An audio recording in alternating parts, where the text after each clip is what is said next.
ఇంట్లో మనం ఏదైనా డీప్ ఫ్రై ఐటెమ్స్ అంటే పూరి, పకోడీ, వడ ఇంకా ఏవైనా ట్రెడిషనల్ వంటకాలు చేసిన తర్వాత మిగిలిన ఆయిల్‌ని తిరిగి మళ్ళీ మనం కర్రీస్ చేయడానికి లేదా తాలింపు పెట్టడానికి యూజ్ చేస్తుంటాం కదా! కానీ ఒకసారి వాడిన ఆయిల్‌ని తిరిగి మళ్ళీ వాడకూడదు అని చెప్తుంటారు. అయితే ఇలా చేస్తే ఏం జరుగుతుంది? మన హెల్త్‌కి ఏమైనా ప్రాబ్లమ్స్ వస్తాయా అనేది మాత్రం చాలా మందికి తెలియదు.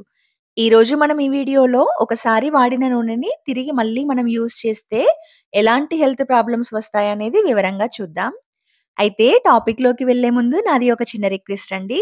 నేను ఈ ఛానెల్‌ని కొత్తగా స్టార్ట్ చేశాను. మన డైలీ లైఫ్‌లో ఉపయోగపడే చాలా టాపిక్స్‌పై వీడియోస్ చేస్తున్నాను.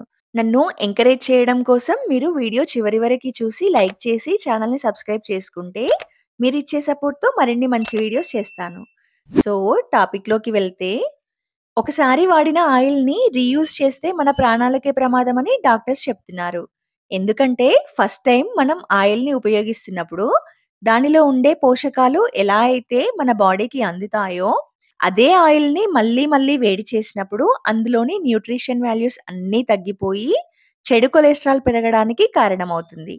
ఇది మన హార్ట్‌పై చాలా ప్రభావం చూపి అనేక రకాల గుండె సంబంధిత వ్యాధులు వచ్చే అవకాశాలు ఉన్నాయి.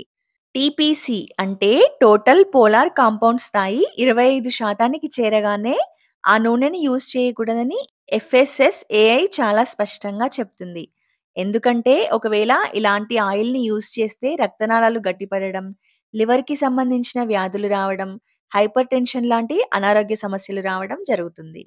అలాగే ఆయిల్‌ని తిరిగి పదే పదే వేడి చేసినప్పుడు అందులోని యాంటీ ఆక్సిడెంట్స్ అన్నీ నాశనమయ్యి ఫ్రీ రాడికల్స్ ఏర్పడతాయి. ఇవి క్యాన్సర్ ప్రేరేపిత కారకాలను పెంచి gall bladder cancer, liver cancer, stomach cancer లాంటివి వచ్చేలా చేస్తాయి. అంతేకాకుండా ఆయిల్‌ని ఇలా తిరిగి ఉపయోగించినప్పుడు అల్సర్, కడుపు నొప్పి, అజీర్ణం, ఊబకాయం లాంటి ప్రాబ్లమ్స్ కూడా వస్తాయని డాక్టర్స్ చెప్తున్నారు. మనం ఇంట్లో డీప్ ఫ్రై చేసిన ఆయిల్‌ని ఒకేసారి వాడతాం. కానీ బయట చేసే జంక్ ఫుడ్‌లో మాత్రం వారు పదే పదే అదే ఆయిల్‌ని ఉపయోగిస్తుంటారు. దీంతో ఆ ఫుడ్ పాయిజన్‌గా మారుతుంది. కాబట్టి ఎక్కువగా బయట దొరికే ఫుడ్ తినకుండా, ఇంట్లో కూడా ఆయిల్‌ని మళ్ళీ మళ్ళీ వేడి చేయకుండా వాడితే మనం హెల్తీగా ఉండొచ్చు. సో, ఇదండి ఈరోజు వీడియో. మీకు ఇలాంటి మంచి ఇన్ఫర్మేటివ్ వీడియోస్ కావాలంటే please like the video and subscribe the channel. And అలాగే పక్కన ఉన్న బెల్ ఐకాన్‌ని కూడా క్లిక్ చేయండి. Thank you.